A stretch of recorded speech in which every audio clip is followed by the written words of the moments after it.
Y si hablamos de filosofía, recientemente vi una película titulada El nombre de la rosa, un misterio drama histórico de 1986 basada en la novela de Humberto Eco por el mismo nombre.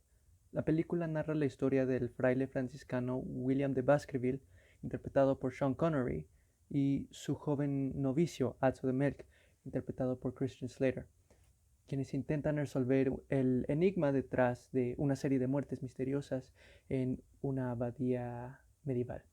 De entrada tengo que decir que es una buena película, al menos así lo considero, tanto una pieza como de época como un filme de misterio.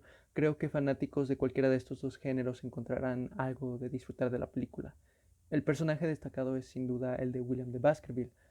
Connery logra traer a la vida a este hombre perpetuamente pensativo y reflexivo, uno con un fuerte deseo de justicia y un compás moral muy bien establecido.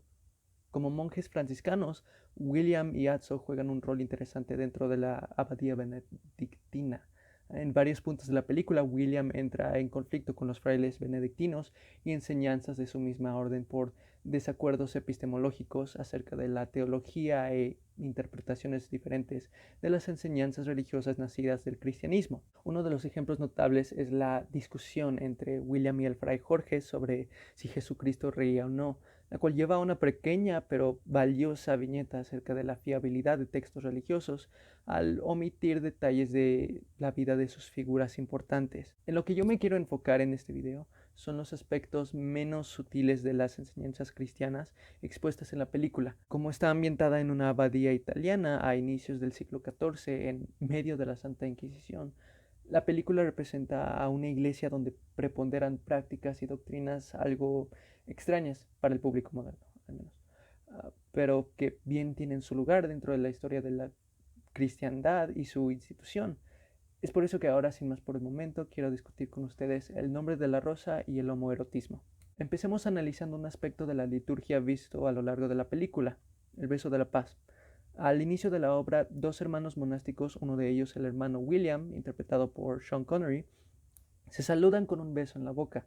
El novicio Atzo, el aprendiz de William, se arrodilla y saluda al segundo monje con un beso en la mano. El beso de la paz resulta ser una práctica tradicional del cristianismo. Este es mencionado varias veces en el Nuevo Testamento como un beso sagrado y un beso de amor, mediante el cual se debe consagrar el corazón de uno a otro como hermanos e hijos de Cristo. Es importante señalar que esta práctica solo se lleva a cabo entre miembros del mismo sexo, ya que los hombres y mujeres solían estar separados durante los procesos de la Eucaristía. Los hombres se besaban entre sí y las mujeres hacían lo mismo entre ellas. Curiosamente, esta sigue siendo una práctica vigente, aunque alterada. Actualmente se conoce como dar la paz, práctica que muchos católicos reconocerán que involucra darse de la mano, abrazos y ocasionalmente un beso entre parejas casadas. Mi enfoque, sin embargo, está en las connotaciones homoeróticas de este saludo entre monjes del siglo XIV. A dos monjes como iguales les corresponde este saludo íntimo y en cambio al novicio debe postrarse ante un superior y ser sumiso en su presencia. ¿Acaso prácticas como estas indican que la iglesia es inherentemente homoerótica y apoya estos comportamientos? ¿Acaso la iglesia solo pretende mantener el status quo de la heteronormatividad? ¿O acaso la Inquisición fue el ejemplo más grande de la hipocresía de la cristiandad?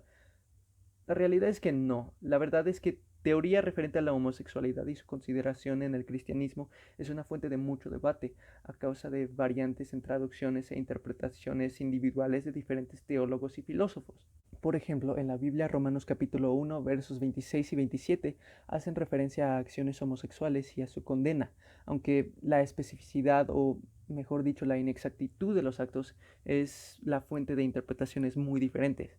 Este último dice así: por esto Dios los entregó a pasiones vergonzosas, pues aún sus mujeres cambiaron el uso natural por el que es contra naturaleza, y de igual modo también los hombres, dejando uso natural de la mujer, se encendieron en su lascivia unos con otros, cometiendo hechos vergonzosos hombres con hombres, y recibiendo en sí mismos la retribución debido a su extravío.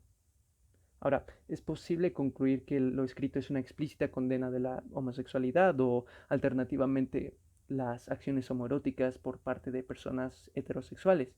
De igual manera, es escrito en griego la palabra malakos, que se refiere por última vez a los hombres y significa o puede significar afeminado, pero más bien describe algo débil o suave.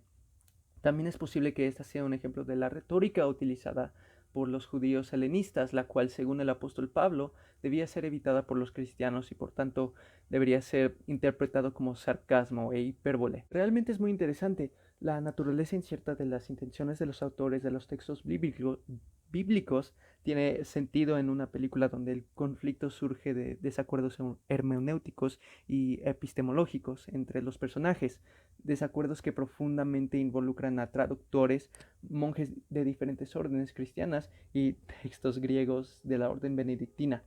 Tiene sentido entonces que los frailes de la abadía, como porteros o guardianes de la disciplina religiosa y textos sagrados, jueguen rápido y suelto con las enseñanzas religiosas como ellos juzguen apropiado. Quizá la razón por la que actos homoeróticos no son explícitamente castigados ni condenados es porque la terminología para categorizar estos conceptos simplemente no existía, mucho menos era considerada.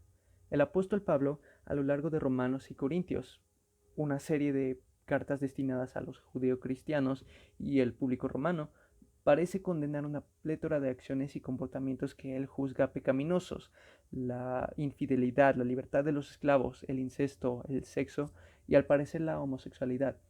Esta última aún así resulta ser vaga. Sería más preciso o igual de válido decir que condenaba el sexo en general y todo lo que lo acompañaba.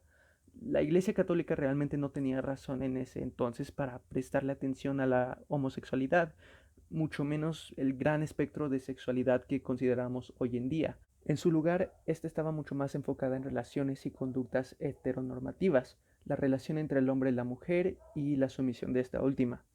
Es importante señalar también que el apóstol Pablo creía en la pronta llegada de Cristo, por tanto, según él, la moral absolutista que representa en sus textos como el ideal de la disciplina total se veía justificada.